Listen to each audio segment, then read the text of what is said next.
bitches. What's up? Wake up. It's morning time.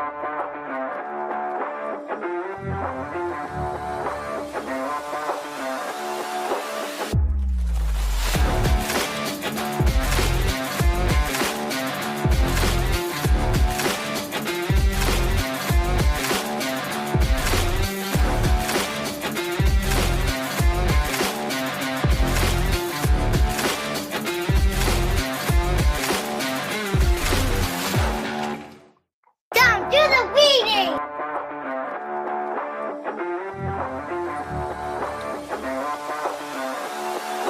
What's up, party people? How are we all doing?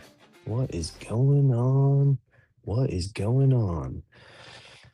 Bukes, good morning, sir. Welcome back to another fantastic and fabulous episode of my Daily Dads, or V Dads, or whatever the heck this place is called. Do you guys know what this is actually called? I barely know. So, what's up, MP? Good morning, sir. Yeah, Buke's already jumped onto the leaderboard Friday when you were on the show with me because, you know, it doesn't count if you're going to be up here. You're not allowed to get the points if you're going to be a co-host, right? I guess that makes sense. So, anyways, we're here, just the three of us hanging out. How was y'all's weekend? What's been going on? How was it? What'd you get after? What'd you get up to? I am trying to do a bunch of things, trying to connect. Good morning, Dylan. How you doing? What's up? I'm trying to connect is it called Daily Dance? I don't know what it's called, but the Facebook page Jason set up, Facebook is not being nice to me. So that was a little bit of my morning. Also did some push-ups just now. Got to get something in. I did a bunch of stuff around the house, but a ton of napping. Yes. And golfing. I'm not a fan of golf, but you are. So golfing and napping, what a weekend. Give it up. Give it up. That's a big W. Good stuff, man. Um, we had as a family, I had another fantastic weekend. Um, like you guys all know, and this was like something that me and the friend clique talked about like a week or two ago. Like I grew up not having like a good friend group. Like my mom didn't have a good set of adult friends with kids my age, and then we all got together, all that kind of stuff. But I watched so many TV shows that were and movies that were surrounded around that. So that was something that I felt like was always missing in my life. Multiple people, maybe it's just Ryan Turner and maybe one other person have called me almost like a connector of people, and I feel like that's been the missing thing in my life for a while now. And when we finally relinked up with this friend group, it's just been like just straight uphill for me since then. And I'm absolutely loving it. Every weekend's a blast. Um, the other one of the other dads that I'm becoming really close friends with, he actually made a comment earlier in the year. He's like, this is the first weekend we haven't hung out like in a row. Like we had hung out every weekend in a row for a certain amount of weeks. I forget what it was, like 8 or 10 weeks. And one weekend we didn't. We didn't make plans. And he's like, "See, first weekend we haven't. I'm bummed." And I'm like, "Oh, dude, I was thinking the same thing. I just didn't know that everybody else liked to do streaks like I do. So let's never let that happen again." It has happened since, like we have missed weekends. But it's not for my lack of trying. I'm always wanting them to come over. It's not that I don't, and I've told my wife this because she's kind of brought this up. It's not that I don't love hanging out with just my wife or just my wife and kids. Just also like hanging out with other people, even if it's just for an hour. So, good weekend this weekend. Uh, Friday, dropped kids off, went on the mom walk, made lunch plans, finally convinced the other couple that we've been doing brunch and lunch with a lot to go to our favorite sushi restaurant because It's the closest one to our house, so it makes the most sense. It's like literally a 5-minute drive. My wife and I love it.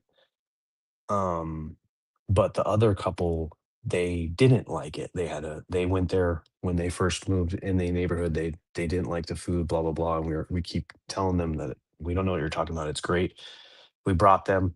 We were on pins and needles if they liked it. We helped them order. They loved it. It's all about the good company, right? Um, and then we went in straight in for the rest of the weekend. And MP knows this because I send him text messages and stuff like that all weekend long. But I was working on some drywall patches, and that turned into these drywall patches need to be painted. And that turned into, well, we really do want to paint the rest of the house a different color. So that turned into me buying a giant 5-gallon bucket of paint and then trying to keep up with my wife as fast as I could because the girl loves to paint, but she doesn't love to prep. So I'm prepping, she's painting. I get tired. I go do other things like grill or go in the pool. And she just, I mean, she just kept going. Girl's like a machine. Next thing I know, Bentley's involved, Brooklyn's involved. It was an ordeal. It was a thing this weekend. At one point, we made plans on Saturday to host her parents um, for a little pool and barbecue. So I'm grilling, making food, we're jumping in the pool, and Brooklyn was just in there painting by herself, singing with her beautiful little voice. And for like 2 hours. And I kept coming in to check on her, make sure she was okay, see if she needed any more paint, all that kind of stuff. And she was having a blast. So I think my wife's got a little helper, and that's great. I saw the 5-gallon bucket in one picture and audibly went, "Oh no, he's yeah, dude." She wants so we've basically with Bailey's little friend that, like, hung out with us last year, we had her paint all the bedrooms. So all the bedrooms, everything behind a closed door has been painted freshly. I think the one exception is the girls' bathroom, so a very tall small bathroom, but all the bedrooms are done. So now it's just, like, the main open areas of the house. So that goes the loft upstairs, the hallway upstairs. That's what Amy has already done one coat on. Then going down the stairs, and we have like a split staircase, so it's like almost like two, one and a half staircases, and then the whole downstairs, which is so this we call it the circle chair room, the dining room, the kitchen, the nook, and a living room. Massive amount of wall space that homegirl wants to paint, and I keep telling her paint a couple of the rooms, like, that you can isolate, not our main rooms, and then hire a painter to paint the rest. So we'll see how that goes. I mean, she's really quick about it, and, yeah. So I said pool party, Bentley and Brooklyn helped. Brooklyn was singing, totally fun. There was one morning where, Amy and I were hanging out, and I didn't feel like going downstairs in the morning, and so Bentley wakes up, says good morning to us, and then the routine on the weekend is that I'll go downstairs with him, we'll hang out for a little bit, and then when I know my wife is awake, I'll, bring her a giant cup of water and a giant cup of ice and protein shake, and, like, I'll bring it up there, and sometimes Bentley will help me carry it up when he notices that I'm doing it. But this morning, I woke Amy up somehow, like, by going to the bathroom, she couldn't fall back to sleep. So then we were hanging out talking. Bentley comes in, he says good morning. Next thing we know, he comes upstairs with with a cup of water and an empty cup and the thing of protein shake. So super cute, like modeling his dad, respecting the wife of the house. I was pretty impressed. I'm like, man, if I could know that he was doing that during the week and that my wife was getting hooked up like that, that'd be great. When we moved, I hired a painter to do all the ceilings in the house. I did the walls. Yeah, ceilings. Our ceilings are okay. I don't know. Ceilings, whatever. It's that over the head stuff that gets me. Speaking of, I have two lights to install this week before a party. Yeah. Oh, yep. That over the head stuff. You're afraid of heights? No, I don't think so. My wife is afraid of heights. And what else? Oh, yesterday, guys, group friendship hack slash epic fun thing. We as a group, the 17 of us plus a couple more, I think it was 20 altogether. We rented a movie theater, like rented it out and watched the new Spider-Man. Dude, that was fantastic. Just apparently the theater maxed out at 20 seats, so we brought 20 people. We could have easily brought more in because they didn't even check tickets or count heads. No one came in to count heads, and there was probably 30 to 35 seats in the theater. So, good news, bad news situation. We had space to go move around and all that kind of stuff. The kids were running around like crazy people during the opening previews and the closing credits. Yeah, it was a good time. We had a lot of fun. So good movie too. I love the Spider-Man movies. And then the only other like note from the weekend is I might have my first because I don't think I've had one yet. No, I have. My friend Chris, that's right. Uh I might have another real life interaction on the show one of these days. Bailey, her friend Austin, 18-year-old young man, I guess he saw one of my posts on Instagram because I have been posting these little clips, not clips, but these little things that I've been making with ChatGPT. And he's like, he asked her, he's like, what's your dad's Twitch? I wanna go on there. I might be able to use some dad advice. I'm like, I'm a little timid or on the fence about that situation. Like one thing I do know a little bit about this kid. He probably could use or is looking for some of that, but I still have very deep concerns about someone. I don't know. Sometimes I don't like to censor myself here. So the things that I say may not be things that I want. Like, God, look at that hair, guys. No one's going to comment on that. I was going to text a picture to Jason and be like, don't worry, dude. I got you. I got your quaff. Um, yeah, maybe I'll just invite Austin to the Friday shows with MP. But yeah, we're good. We'll figure it out. I didn't give it. I was like, you guys can find it if you want. I'm not gonna freely give this shit out. So that's my housekeeping for the week. We gotta get going on to Time the to the readings. reading. The chat is we got 27 people. There's 17 people on my daily dad's X, which I don't believe. Who are you people? Come talk to me. I miss your faces. Uh We got 3 days of readings. They're all great.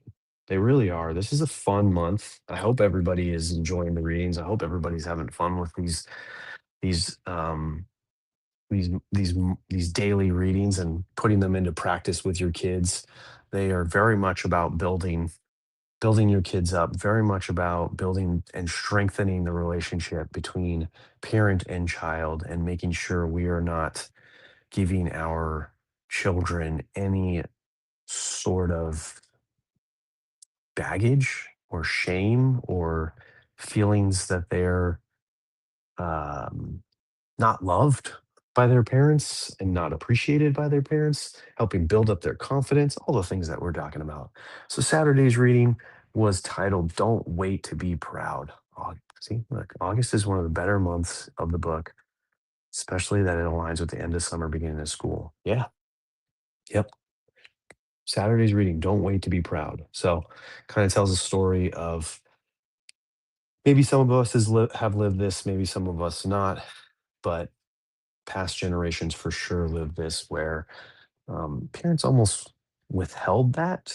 A lot has, a lot of the past dads, especially, were um, let's not wear our emotions on our sleeve. Let's not cry in front of our kids. Let's not tell them that I love them. Let's not hug and kiss, all that kind of stuff. And so feel like a lot of people were raised or grew up similar to the person in this story. Do I need a name? Ted Williams, Claudia Williams, daughter of Ted Williams. Um, don't know who those people are, so that's why I didn't remember. but it tells a story of, a child who grew up eager to earn respect or pride from her parent or his parent, and accomplishing great things and never hearing those words like, "I'm proud of you, I love you, good job, attaboy, attagirl," all that kind of stuff. And then it's only after some sort of serious accident, illness, or even a death where, and I think the page references a death, where they're going through their parents' belongings, and all of a sudden they see all the newspaper clippings, they see a little note, a little letter, whatever. That's just like, I'm so proud of my son or daughter. And one, that's amazing, like to have that little bit of closure, as you're going through that hard time of losing a parent. But two, to think of all the wasted time or the wasted energy, or just the thoughts and feelings and emotions of a kid going through that day after day in life. Like, I'm gonna accomplish this task and then my dad will be proud of me. And then it just doesn't happen ever until they're gone. That's a sad thing to think about. And I live that. I've lived that a little bit. I don't think my dad ever was really proud of me. It's kind of a chip on my shoulder I've had the whole time. I He was there, he was around, but he was that person I was describing that was very not in touch with his emotions, not very free with those kind of things, just like his father was, and probably his father, and all the way down the line. So, through my reading, journaling, reflection, all that kind of stuff, I've taken some steps to forgiving him. And also, I think through some of our interactions, he's taken some steps to kind of soften up a bit and open up a bit. So there have been some good moments between us in the past year or two. We're kind of back in a little bit of a hard place right now. I don't know what's happened. Something's happened, but I'm trying not to dwell on it, or worry about the fact that we haven't seen each other in a while. We've gone through enough of this for me to just be okay with it. So Saturday's reading hit, as you can tell, right? I am incredibly proud of my children. I think I sometimes tell them too much, but again, from all this reading, from all this work that I've done, from what I've been given in my life and doing the opposite to them, that's one of the things on my list of, like, always being proud of them whenever they accomplish something, for sure, but mostly whenever they try or make an effort, do a good thing, and it could be the simplest of the good things. Um, so I hope you're all following that trend and doing that for your children.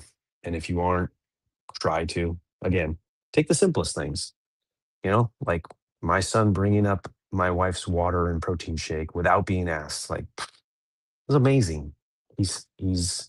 Fuck, he's 7, he's 8. I think he's 7. 6, 7. He's Thank you, MP. I appreciate it. I wasn't fishing for that, but, I honestly do feel like there are people out there, like you guys especially, that are proud of me, and that's one thing that I do in, like, the community of the friends in Twitter is you'll often or enough see me say, "I'm proud of you," to another person on the timeline. It feels weird writing it because saying that phrase kind of feels like it should come from someone, and I don't know why this is, superior to you, not superior, maybe older. So for me to say it to another man, or another woman that's my age, at first it feels weird, but then it's like, hey, I am, like, good job, like, you accomplished something. I think I've said it to you before on your with your workout journey. So, anyways, oof, you say the word proud and I get all misty and I start rambling. Guys, Sunday's reading, mixed with Monday's reading. Talk about bangers on bangers on bangers. Oh, thank you, buddy. Nice. Good. Good stuff. Um, Sunday's reading, we're not raising grass. This one was a cool story. Whether is this a real person? Yeah. Baseball Hall of Famer Harmon Killebrew. You guys know that guy? Um, Dad out playing on the lawn with the kids. Mom comes out, says dinner's ready, and what the heck, you messed up our grass. Husband's response, I mean, this should be this should be tattooed on people's arms, right? We're not raising grass, right? We're raising boys, we're raising girls. Destroy stuff. Like, what's the point of having something? What's the point of, you know, putting working your butt off to afford a mortgage, to pay for a house, if you're not going to live in it and enjoy it and destroy it? That's what Home Depot was made for. That's why I have a job. Please let your kids destroy your house so that me and my team can come fix it later. One of my jobs last year was a remodel for some empty nesters. And that was these people were they had that mentality. They had that we lived in this house. We had a lot of friends over. We had a lot of gatherings. Like, this is where our kids and all of their team parties were. And, so our kitchen is messed up. Like, I've cooked a million meals in this kitchen, and I have so many fond memories of this. But now that we're empty nesters and we're gonna like live in this house until we die and have our grandkids here, we just need a refresh because we want the grandkids to come destroy this place. And sure enough, like right after the remodel, grandma and grandpa, grandkids coming over, hanging out. So that job, that project really, sparked something in me as well. So emotional, Tom. Love it. So let kids have fun. Don't worry about what they break. Anything can be fixed for the right money, or you learn how to do it yourself, right? That's not a bad idea. Hey, you broke that? Let's learn together, father and son, father and daughter, mother, son. Let's learn how to fix this thing. You break a light fixture, okay? We clean up the mess. We learn, be careful throwing balls in the house. Let's go to Home Depot and pick out a new light fixture, and then let's hop up on that ladder and install it. Is that what you're doing this weekend, MP? Did you guys break up a light fixture? Playing hockey in the house again? How do you fight for kids? All right. And then that brings us to today's reading. Engage with the slime. You guys, isn't this a funny one? You guys know you're in the Gary VB friends. What's up, gambler?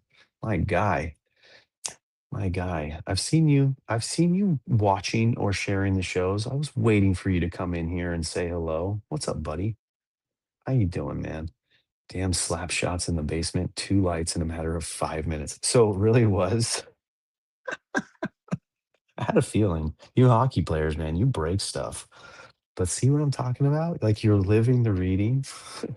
Take the kids with you, throw them up on the ladder, teach them how to reinstall a light. Engage with the slime, the stoic slime, if you will. Right? Shout out Gary V. Shout out Ryan Holiday. They know. Uh, this one's a fun one. This one's an interesting one, and again, it tells us when your kids are interested in something as horrible as slime is, like we all know, like if any of you have been in the real slime where the kids make it at your house, um, it just gets everywhere, like everywhere. And if it's anywhere near cloth furniture or clothing or a backpack or anything like that, like you're talking mass destruction in the eyes of a parent trying to keep a clean house. What's up, Oz? Good morning. Three boys, job security. Also a lot on the honeydew list. There you go. Yeah, right. And then, but see, the honeydew list, as bad as it sounds, and I've fought it for so many years, it's your wife asking you to do something. So audibly asking you to do something that will make her happy. And then when you do it, there's that sense of pride of accomplishment that you did something, and then you also, get the attaboy, no matter how big or small it is from the wife, saying thank you for doing that. My wife's extremely happy right now that I brought home all these paint supplies. My house is in shambles and I have to do all kinds of work after already doing work, but she's stoked. So engage with the slime, y'all. Make the slime. l- ask your kids how to teach you to make slime. Get your hands in that gooey, nasty stuff. You can wash your hands. You can wash your clothes. You can buy new clothes. Don't let them play with it on the couch. Okay, don't let them play with it on the carpet. Find a spot. Find an area. The basement might be a good place for slime. Like, do that. But don't restrict it to the point where they can't, enjoy that or have that fun because they love it. They really do. Plus, as a husband, it's a given to add. Dude, I was going into our shared notes. Like, I don't know if any of you people do that on the iPhone. Like, most of my notes are just on my phone, but then every now and then my wife and I will share a note. And one of them was like an old honeydew list. And I was looking through it, and that I don't remember the date on it. It was probably over a year ago. But there's still stuff on there that's not done. But sure enough, on the list, there was a there was a Amy's to-do list and a Dom's to-do list, right? So she wrote the stuff for me, I wrote the stuff for her. Sure enough, like, the stuff on her list was all, like, household chores, and mine, it just said husband. And, like, maybe, like, 1 or 2 other things. You have to do it, like, you have to. There's there's no choice. Yeah, yep. But it doesn't go the other way, does it? Engage with the slime, people. Yeah, I like this one, especially the part about, like, really getting in and asking them to teach you. I didn't do that. I probably should have. I got in there like it was dad, feel this slime, feel this slime. See, this one's sticky. This one's fucking soapy. This one's this. Smell this one. Smell that one. This one glows in the dark. This one has glitter. So yeah, we've been through. Actually, we had those glass Tupperware things that you're supposed to keep your food in. We got a whole set of those, and I lost like 2 or 3 of them to the slime. Thankfully, slime and glass, they clean really easily, so I did finally after a year of that glass being a slime Tupperware thing, I did get it back. Right on, guys. Daily Stoic lesson of the day, simple, simple in theory, hard in practice. What does that word say? Pursuits aimed at progress, not perfect? What? What? Who wrote that? Today's lesson in the Daily Stoic was about perfectionism. So it was very much about letting go of perfectionism, trying to spot when your mind is slowing you down or stopping you from accomplishing something, from making progress, from taking a small step at something because you're looking for the perfect moment, the perfect situation, the perfect business startup, the perfect outfit to wear, the perfect location to shoot a workout video. That's kind of my problem right now is I'm always trying to, like, okay, I want to get this on video because when I get it on video, then I crop it together and then I start a streak and then I'm really good. Whereas, like, just can drop down and give me 15 push-ups, MFer. Don't even worry about videoing it. Just do it. So I don't know. We're working on it for sure. And yeah. So don't wait for perfect. Just make progress. Simple. Simple enough. All right, people. That was today's show. I love the three readings. Kind of makes me feel like we should skip a day every now and then. But you guys get all crazy when I don't jump on. So we're not gonna do that. 45 viewers. Look at those. Look at those. Look at those numbers going up. And there's just me, MP, Oz, Gambler, Dylan, and Bukes hanging out here, but no one else is saying hello. All right, people. Thank you. Thank you very much. We don't skip days. We only skip Saturday and Sunday. We are a Monday through Friday show, no matter what the title screen says, because I still can't get Ryan Turner to change that. Um, but he did respond to me finally today and gave me the logo. So we're getting close. We're getting close. I'll whittle him down. I'm persistent. See y'all tomorrow. Look for the post, like, comment, reshare, all that kind of stuff that you're supposed to do that none of you except Bukes and MP do, but it's fine. I barely even do it. Thank you, thank you, thank you, and bye. Music first.